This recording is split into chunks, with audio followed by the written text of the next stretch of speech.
Happy New Year, everybody.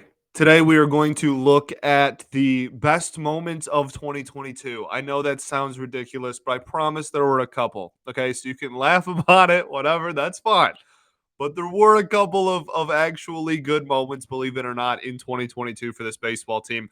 And then Scott Harris made a trade like the second that U of M lost. So we're going to take a look at those two things all today on Locked On Tigers. You are Locked On Tigers, your daily Detroit Tigers podcast. Part of the Locked On Podcast Network, your team every day.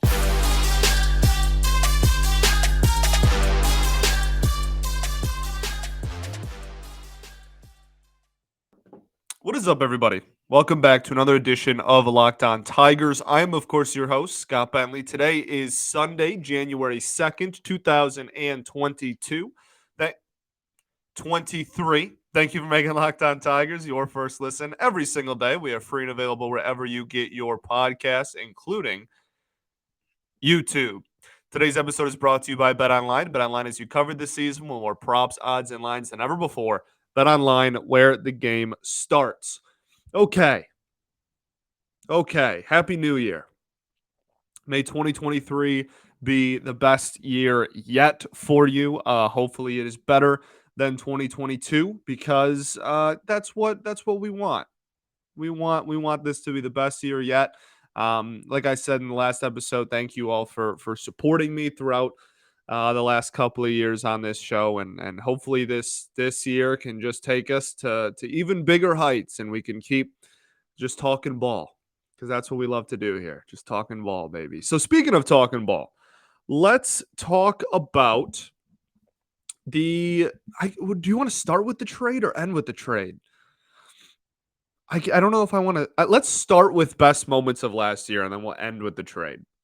Okay, because really, like one segment on the trade, like that's it. Like this isn't like a 30-minute break. That this is not. I think people are just so excited, excitable, maybe like it's just so desperate for a move that this was like some huge talking point when it shouldn't have been. This is like not that deep. Okay, so we're gonna end the show with that. I've decided right here, right now. Let's talk about some of the best moments of 2022. Okay. Let's take a look back at some. And now, again, like I said in the cold open, I know. Okay. I know that, well, how can you even have a show that's the best moments of 2022? Nothing went right. This was terrible. Haha, this is so funny. How ironic it is to have a 2022 best episode or best moments episode. Like I understand. And I know that I'm gonna read that. And I'm prepared for that. It comes with the territory of what I do for a living. Okay. Like I get it. But I genuinely do think it's important to realize that this is not like I don't know. This wasn't just like the worst thing to ever happen to any team ever. Like this wasn't even an 100 loss team. And organizationally, a lot still happened. And they might have been moments that lasted a day. They might have been moments that lasted an inning. But there was some good. And we're not going to look at like the 5 worst moments that happened in 2022. That's all we've talked about for the last 3 months. That's all we've talked about for the last 6 months. Is just how everything has gone wrong. And like it did. But there was still some cool moments in this past year. And I want to highlight those. Okay. First off, Miguel Cabrera. I think that that's a really easy place to start. And he is going into his final season. What 2023 will be his final year. And 3,000 hits was awesome. I had the pleasure of being there. I got to go with my dad. Super cool moment to see Miguel Cabrera reach 3K sitting next to my dad. Very, very cool. So something that I will certainly remember and cherish forever. And I hope that I understand his production. I had a whole episode when we did like breaking down Miguel Cabrera's season. I did a whole thing where I said I just don't expect anything out of him in 2023. We're not penciling in Miguel Cabrera for like 3 WAR anymore, or even 2 WAR, or even 1 WAR, really. But those moments are awesome, objectively awesome. So, for whatever it's worth to you, Miguel Cabrera certainly one of the cooler moments and one of the best moments. In some people's eyes, probably the best moment of 2022 was him reaching 3,000 hits. Jose Iglesias running across the diamond and hugging him. All awesome. Okay. Where do we want to go next? I guess we can go with more like finite kind of on the field stuff. So I think the next one is Chris Fetter. We found a gem here. Well, we didn't find him. Like, he was highly regarded when he was at Michigan. We got a gem here. Chris Fetter continuously proves to be one of the best pitching coaches on the planet. And we have not been able to say that about very many coaches that have been here for the last 6, 7 years. So it's very reassuring to know that, kind of like what Scott Harris said in his introductory presser, you want this to be a place where outside talent looks at the Tigers and goes, you know what? I can get better if I go to this team. I have the chance to develop and continue developing if I am a member of the Detroit Tigers. And as it stands right now, pitchers can actually feel that way. And that's awesome. And I think the pitching coaching staff is really only getting better. I think the additions that they made this offseason are really exciting and really intriguing. And I'm really, really pumped. I'm really pumped about this season for the pitching side of things. So again, say what you will about the offense. It's all true. We're not going to have too many positives about the offense in this episode, but the pitching staff and the pitching coaching is I think one of the biggest reasons why the pitching staff was as successful as it was. So very, very cool. And it's really reassuring and nice to be able to hang our hats on something. And as it stands right now, that is certainly the pitching coaching staff. Okay, so that's another really easy one. And then I guess in the same breath, we can kind of just go to, the starting pitching and the bullpen. Several really cool moments individually, but a lot of success stories in there. And that is the reason that this wasn't like an 120 loss baseball team with how bad the offense was. The sole reason was because the pitching kept our heads. I don't even know if you want to call, a mid 90s loss total above water, but like that is the reason why, right? So I think that's another. And again, when you're looking at the future, then right? You got to look at the past if you want to look ahead. And I think that looking at the pitching staff, you go, okay, we can hang our hat on this. Again, like this is something that in the future this team can have some sort of identity. Offensively, we're going to draw walks.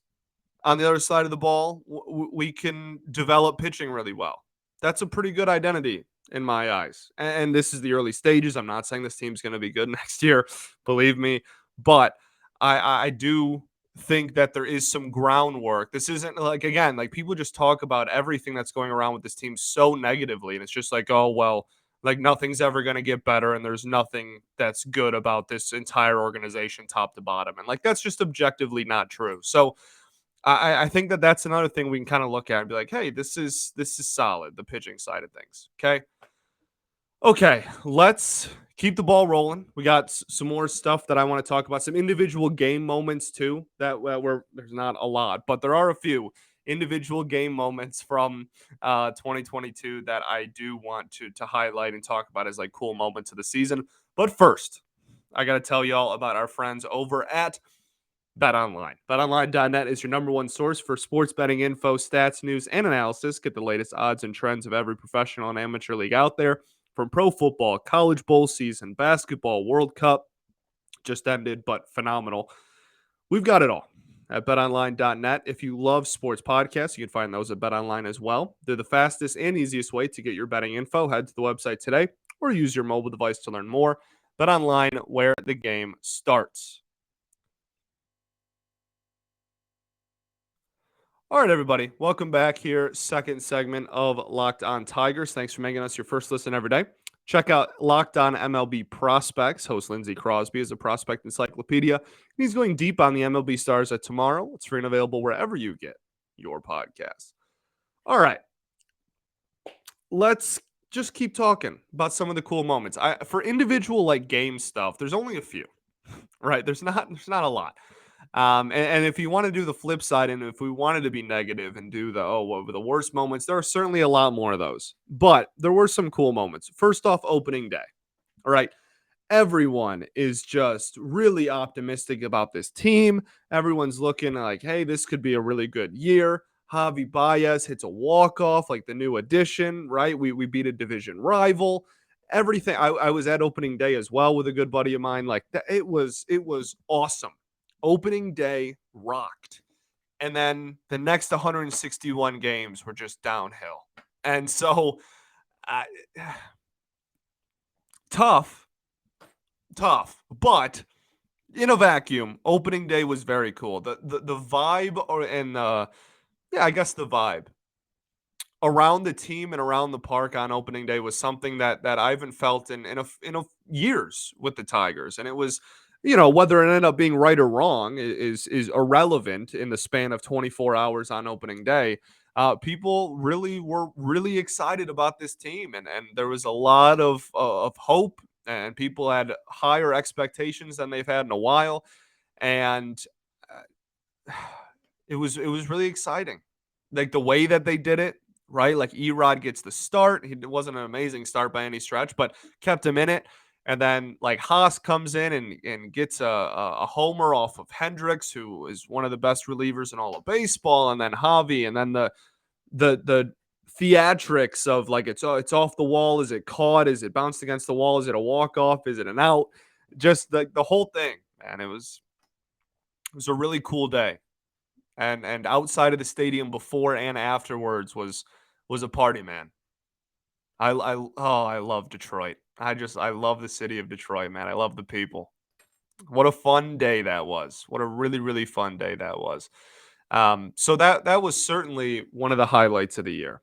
On the field, there was another game pretty early in the season where Javi Baez had like 3 diving grabs and the go-ahead home run late.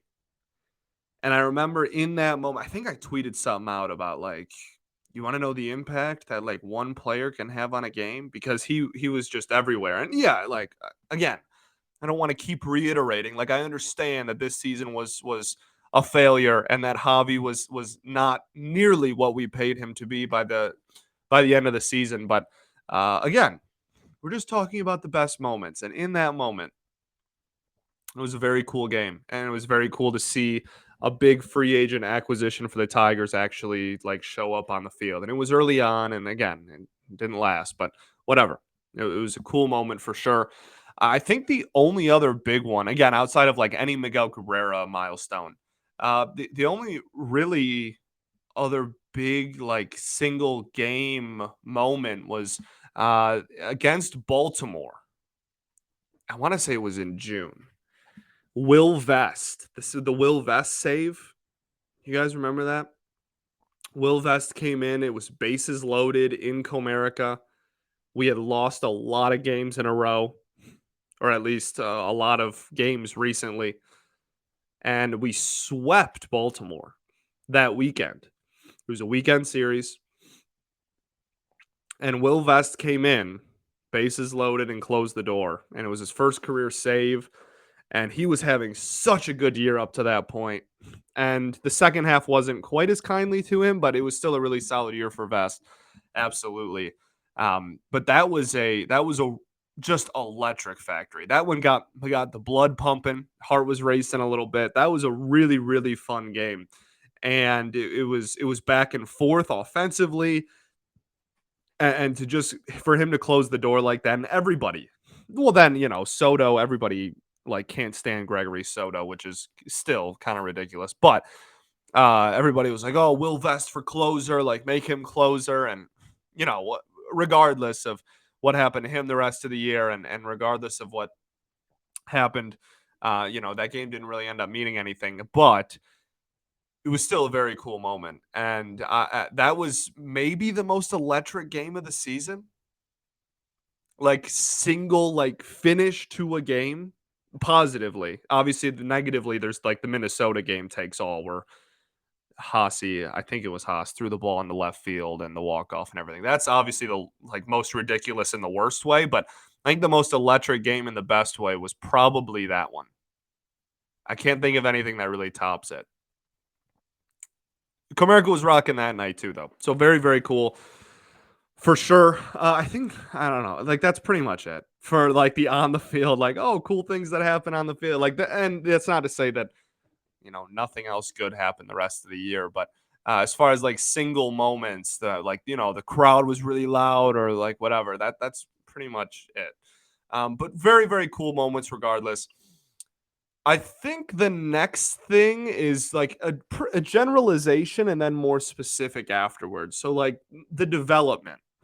Like this was a pretty big win for the organizational development. This season was a pretty big win for development, and you can point to a lot of things. You can point to all five of the players that were added to the 40-man roster. That if you asked anybody a year ago if those five players would have been added to the 40-man, I would imagine that most people would say like maybe Reese Olson, and that's it. I don't think anyone really expected five players from this year's team to make it on the 40, but they all had really good years and all absolutely deserve it. And there was a lot of players like Meadows, like Wencio Perez, that I think people looked at and were like, oh, this dude is what he is, probably whatever. Like, I don't know, long term, meh, and just absolutely flipped a switch and were great this year. And so I think that that's a big win on the pitching side of things. You have a lot of development success stories. Wilmer Flores, really like Wilmer and Kerry Carpenter, who we'll get into in a second, are probably the two biggest storylines in the organization, period, like major league included. If you're talking success stories, I guess I should say, those two are probably the two biggest stories in the entire organization. I mean, very, very like breakout by every definition of the word seasons for them. And so Wilmer obviously is in there. Reese Olson had a really nice season. We already talked about a little bit.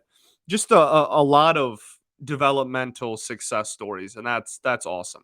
And that's what a good team, like the foundation of good teams, are built on that. So something that the previous regime didn't, I don't know, even like really care about. It was like, oh, if we draft high, we'll be fine. Like, and that's just not how that works. There's like 20 rounds in the MLB draft. Like, you're only tanking for the first round pick. The rest are all available to you just as they're available to everybody in every round. So, very, very nice season as far as development is concerned. Excuse me. And within that, I guess we can just naturally transition that into Parker Meadows. Not Parker Meadows, Kerry Carpenter. I think Carpenter was maybe the story of the year. Again, like Wilmer, maybe too, but I think Kerry Carpenter is probably the story of the year. This was a dude that I don't think anyone expected to be like a consistent Major League Baseball player like 9 months ago, 10 months ago, and absolutely dominated in the minors. And by the end of the season, was not only getting a look at the major league level just because, like, oh, it's the end of the season, whatever. Let's just see if this dude that's mashed in the minors can actually do it.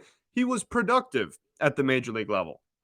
He had a solid OPS, especially if you can pair it to like anyone else on this team. And yes, he still has some stuff he needs to work on. Obviously, he spent 2 months at the major league level. Like he has development stuff that he still needs to work on. But I mean, what a huge success story. Anytime you can take a prospect that's not very highly regarded, not a top five, not a top 10 prospect in your organization, and they can play their ways into being in the conversation at least of like, hey, is this guy going to be on the future of this team? That's a massive win. And to do it again with how bad the offense was this year, to do it on the offensive side of the ball too, just I cannot put into words how big of a success story that is. So hats off to Kerry Carpenter. Hats off to the development and the coaching that helped him along the way. Awesome story, just because like he's a cool kid, but most importantly, well, probably not most importantly, but also just as importantly, very good for the organization as well. And we'll see the heights that he can reach, man. Like he's played his way into, he's going to be on the major league roster next year, and he's going to be splitting time with Miguel Cabrera at the DH position, and might get some time in the corner outfield as well, I'd imagine. He's played his way onto this team, and that's awesome. So okay, let's wrap this up, and then I only have a couple more things for the best moments of the year. Then we'll get into this trade that everybody is uh, talking about, even though it's not really whatever. We'll get to it in a second. First, though, I got to tell you all about our friends over at Built Bar. If you're looking for a delicious treat, but don't want all the fat and calories, then you got to try Built Bar. We just got through the holidays, and I know one of my goals is to eat a little healthier this year. If you're like me, when you want to eat healthier, but you don't want to compromise taste, like, I don't know, a lot of healthy food doesn't taste very good to me, to be honest with you. Built Bar is the thing for you. You have to try it. Healthy is actually tasty with Built Bar. They're so delicious, you won't think they're good for you. They're perfect for your New Year's resolution. What makes them so good? Well, for starters, they're covered in 100% real chocolate. That's right, real chocolate. They come in unbelievable flavors like churro, peanut butter brownie, my favorite, and coconut almond. I'm not sure how Built does it, but they taste like a candy bar while maintaining amazing macros. They're healthy, only 130 calories, 4 grams of sugar, 17 grams of protein, and now you don't need to wait around to get a box. For the new year, they have inserted themselves into your local Walmart or Sam's Club. That's right. You can head to your nearest Walmart today, walk into the pharmacy section, and grab yourself a box of Built Bars. You can pick up a 4-bar box of cookies and cream, double chocolate, coconut puffs, close to a Sam's Club. Run in and grab a 13-bar box with all of their hit flavors: brownie batter, churro. Thank me later. Later, that's the word. Thank me later. So go to built.com or go to your local Walmart or Sam's Club and check out Built Bar today.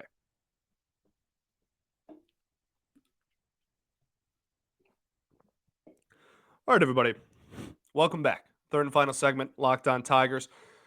So, really quickly before we get into the trade, let's just highlight just a couple more really cool moments. Eric Haas, definitely a success story. Again, like he wasn't putting up an all-star caliber season or anything like that, but when compared to the rest of the team, for sure, and just comparing it to, he improved technically, like barely, but he was a little bit better than he was last season. Well, in 2021.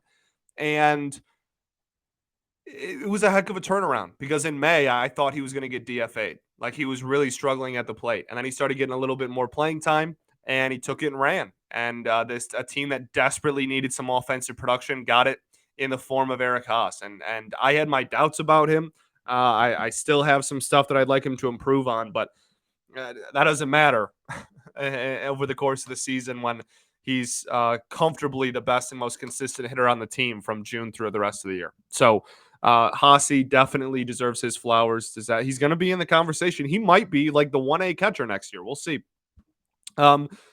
Only other thing I think I want to talk about is the Riley Green call up, and it was pretty short lived because the team was just so brutal and just sucked the life out of everybody. But the Riley Green call up was a very, very cool moment.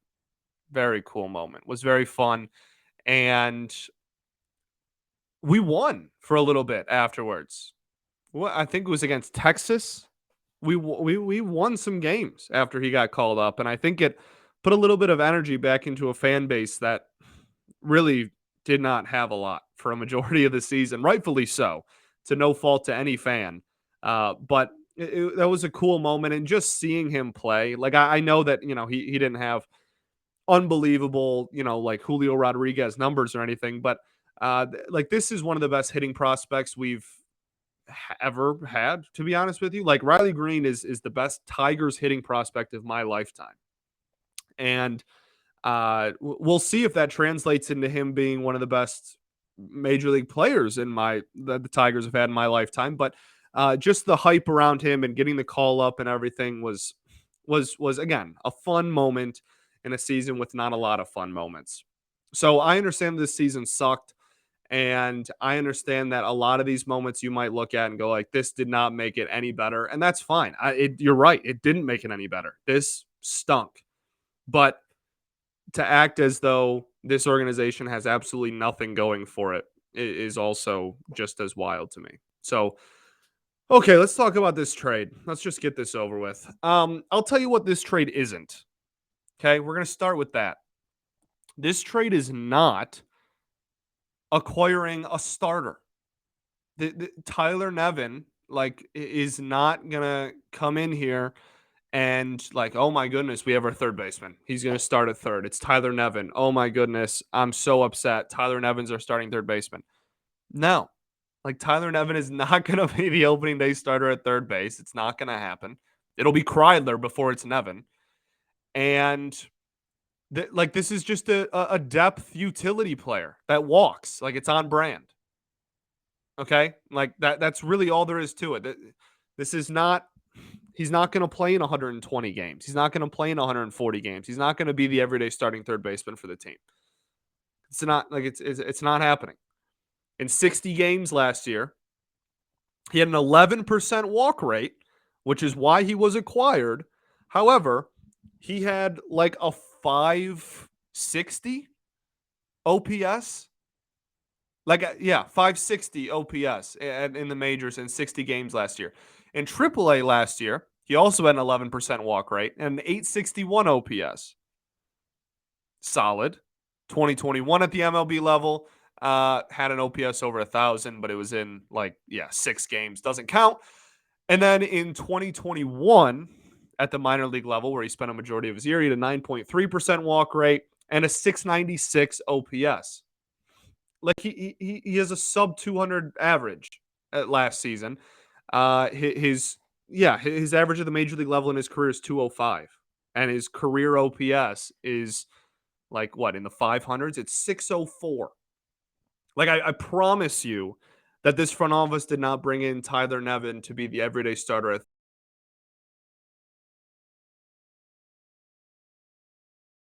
utility player. He plays a lot of different positions. He's played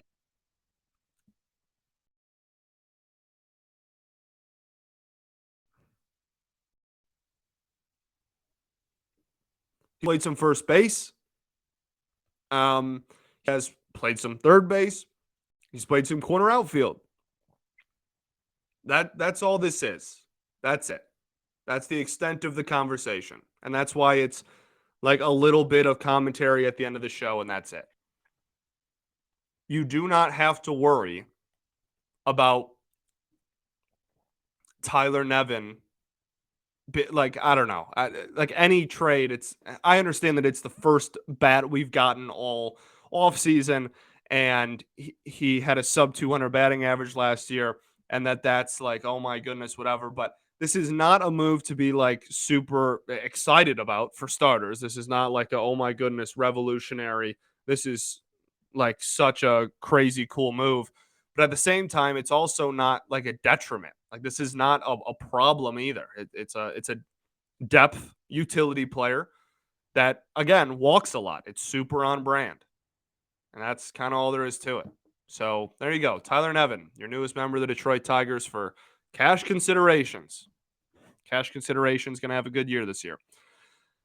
His projections for this season, they have him at like a half a win player. He was a negative 0.6 win player last year at the major league level. The projections, which I can't stand, but people kind of somewhat some people respect, like steamer projections and stuff. I steaming pile of blank is what I like. I don't respect these projections at all. To be honest with you, I don't care about them. It's just every year. It's just like if you were below the mean, then you're gonna progress forward back to it. If you were above it, you're gonna regress closer to it. Like that's all projections are. So like whatever to me. But for whatever it's worth. Maybe you're a big fan of steamer projections or whatnot. 0.4 WAR, a 102 WRC plus, but only in 39 games played. That is the projection. He's 26 years old. And yeah, he will get at bats at the major league level. I promise. But it's not going to be like a 500 plate appearance season for Tyler Nevin. I'm not sure he's going to start the season on the major league roster. He's on the 40 man. That's yes. Depth utility man that draws walks. On brand, makes sense. Gave up cash, not a big deal. Everything's okay. All right? Everything's good. Okay. Thanks for making Locked On Tigers your first listen every day. For your next listen, check out the Locked On MLB Prospects podcast. Host Lindsey Crosby is a prospect encyclopedia. He's going deep on the MLB stars of tomorrow. It's free and available wherever you get your podcasts, including YouTube, just like us, baby. Okay. I think that's it. I had a little bit of a stuffy nose today. Hopefully that didn't make this unlistenable.